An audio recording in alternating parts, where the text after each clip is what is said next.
السلام علیکم خواتین و حضرات، آپ کی خدمت میں اپنی ایک نظم جو نوجوان نسل میں بھی بہت جس کی پذیرائی ہوئی، اور میری جو کتاب ہے جو لاسٹ پہ آئی ہے محبت کا تقاضا ہے، یہ اس کی جو اس میں شامل ہے۔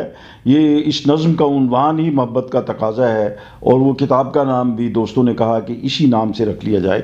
محبت کا تقاضا ہے تیرے پاکیزہ لب میرے لبوں پہ ثبت ہو جائیں۔ محبت کا تقاضا ہے تیرے پاکیزہ لب میرے لبوں پہ ثبت ہو جائیں، اور ان کی چاشنی سے روح کی بنجر زمیں زرخیز ہو جائے۔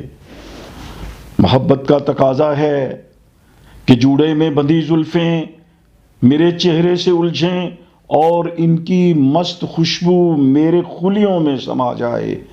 محبت کا تقاضا ہے کہ تو مجھ سے لپٹ جائے تو میرے جسم کے ہر عضو میں سندل سا بھر جائے۔ اور محبت کا تقاضا ہے کہ میں نے جتنی امیدیں بھی کی ہیں تجھ سے وابستہ، وہ ایک ایک کر کے پوری ہوں۔ محبت کا تقاضا ہے نہ تیری ذات ہو کوئی نہ میری ذات ہو کوئی، امارت اور غربت کی نہ ہرگز بات ہو کوئی۔ اور محبت کا تقاضا ہے کہ رسموں کے حصاروں میں نہ تو الجھے نہ میں الجھوں۔ محبت کا تقاضا ہے کہ رسموں کے حصاروں میں نہ تو الجھے نہ میں الجھوں۔ زمانہ تیرے میرے درمیاں حائل نہ ہو پائے۔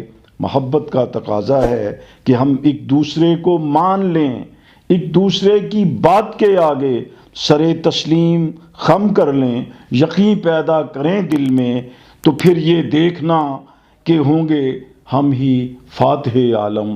محبت فاتح عالم، محبت فاتح عالم۔ یہ پاکیزہ محبت کی باتیں ہیں سامعین و ناظرین۔